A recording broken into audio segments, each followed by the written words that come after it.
Welcome to మైనా వార్తల నా ఇష్టం షో. చంద్రబాబు సాగిస్తున్న ప్రజాకంటక పాలన పైన నేను చారిత్రాత్మక దీక్ష చేయబోతున్నాను. నేను డైలీ ప్రెస్ మీట్లు పెట్టి టీవీల ద్వారా బాబుని కడిగేద్దామని చెప్పనుకుంటే ఆయన ఒక్కరోజు కూడా ఏపీలో ఉండదు. టీవీలు అంతకన్నా చూద్దు, నోరు తెరిస్తే చాలు ఇంటర్నేషనల్ మ్యాటర్స్ మాట్లాడతాడు.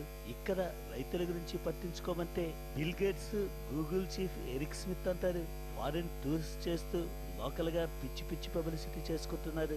స్మార్ట్ టెక్నాలజీ, డిజిటల్ టెక్నాలజీ అంటూ ఫ్రంట్ పేజీ ఫోటోలతో పిచ్చెక్కిస్తున్నారు. అందుకే 31న మనం చేయబోయే దీక్షకు దిమ్మ తిరిగి టీడీపీ నేతలకు బొమ్మ కనిపించాలి. కనీసం ఆ రోజైనా బాబు ఏపీలో ఉండాలి. మన ఇంపాక్ట్ చూసి ఆయన ఏడవాలి. లేదంటే కడుపు మార్చుకుని మనం చేసే దీక్ష వేస్ట్ అయిపోతుంది. ఆ డీటెయిల్స్ చూసే ముందు ఒక్కసారి పంచ్ హెడ్లైన్ చదువుతాను. చంద్రబాబు ఏపీకి ఫారిన్ మినిస్టరా లేక చీఫ్ మినిస్టరా? ఇంకా హైదరాబాద్ నుండి ఎన్ఆర్ఐ లాగానే ఆంధ్రాను పాలిస్తారా?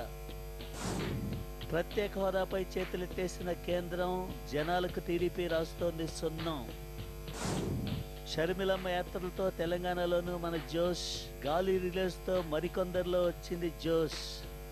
Now news in detail. మన పార్టీ గ్రాఫ్ సెన్సెక్స్ మాదిరిగా సుర్రును దూసుకుపోతుంది. ఏపీలో మనం 3 నెలలకు ఒక దీక్ష చేసినా చాలు చంద్రబాబును అబాస్ పాల్ చేసి 4 ఏళ్ల తర్వాత స్టేట్ కి బాస్ కావచ్చు.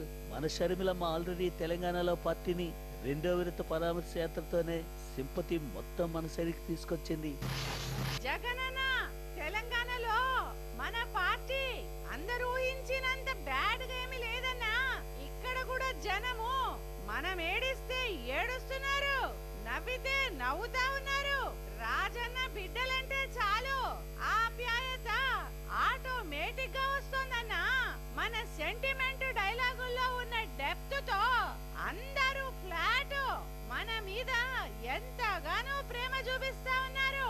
అందుకే మనము చంద్రబాబు మీద నుండి కేసీఆర్ మీద కూడా అప్పుడప్పుడు ఫోకస్ చేయాలి.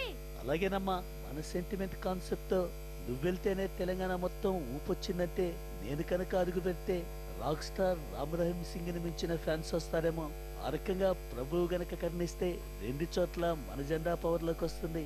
అవునన్నా, నా యాత్రకు వస్తున్న స్పందన చూస్తా ఉంటే నాకు కూడా అదే మాదిరి అనిపిస్తా ఉంది.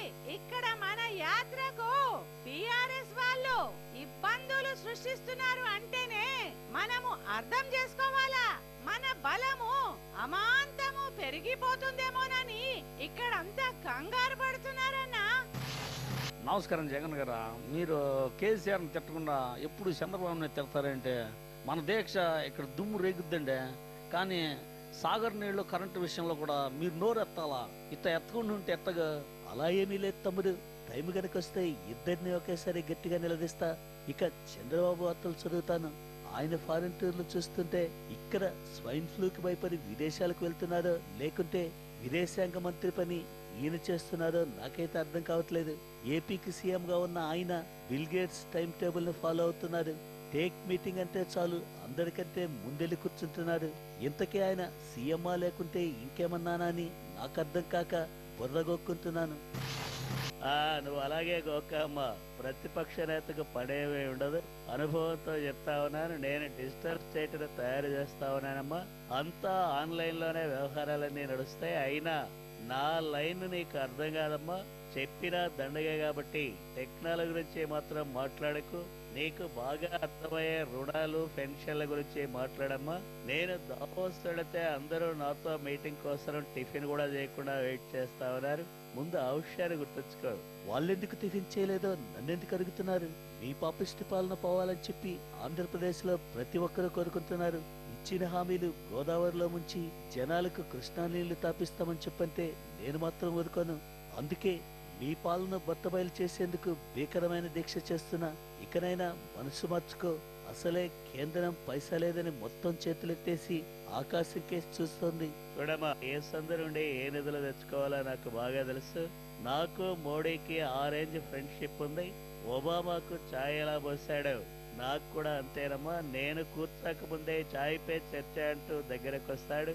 ఇక నిధులు కూడా ఆయన అంతే ఉదారంగా ఇస్తారు. నువ్వు చూస్తూ ఉండమ్మా, రాష్ట్రాన్ని ఊహించని విధంగా అభివృద్ధి చేస్తాను. ఇది నాకు ఛాలెంజ్ ఏమనుకుంటాను. ఓకే ఓకే, ఇప్పుడు ఒక బ్రేక్ తీసుకున్నాం. బ్రేక్ తర్వాత మరిన్ని వార్తలతో అందరికొట్టేస్తాను. Take a break.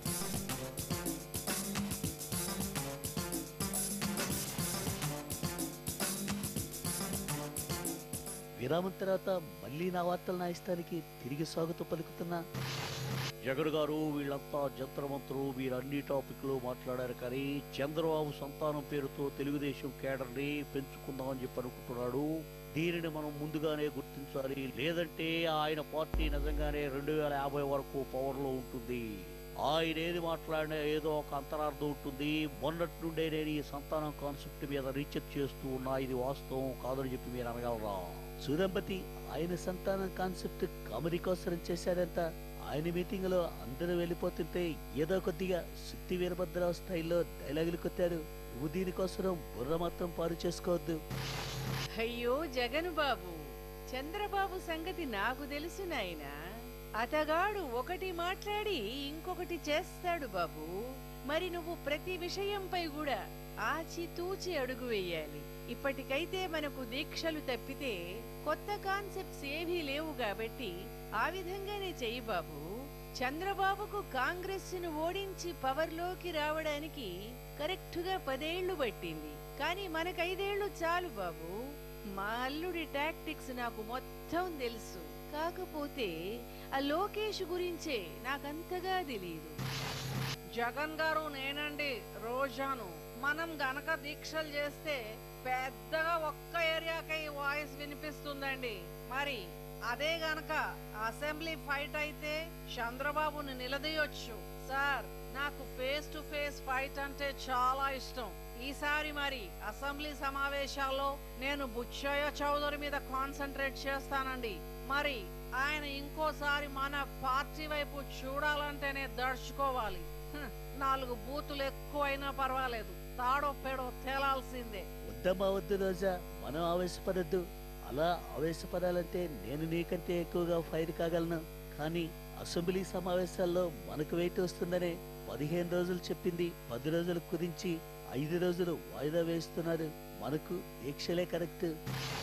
బాబు జగను, మరి మరి మనం ఈ మాదిరిగా దీక్షలు ఇలా చేసుకుంటా పోతే చాలా కష్టం నాయనా. మరి ఈ రోజు 4.5 ఏళ్లు దీక్ష చేపట్టాలంటే ఎన్నికల ముందు ఆరోగ్యం కూడా పాడవుతుంది. చంద్రబాబు అయితే తెలివిగా ఏదో టెక్నాలజీ అంటా ఉన్నాడు. కంప్యూటర్ల గురించి ఆయన మాట్లాడితేనే మంచిదిలే. ఎందుకంటే ఓట్లు వేసేది రైతులు, పేదవాళ్లే. అందుకని మనం అట్నుండే వద్దాం, అలా అయితేనే బాగుంటుంది. అలాగేనమ్మా, నేను కూడా అలానే ఫాలో అవుతాను. ఓకే ఓకే, సరే, ఈ వార్తలను ఇంతటితో ముగిస్తున్నాను.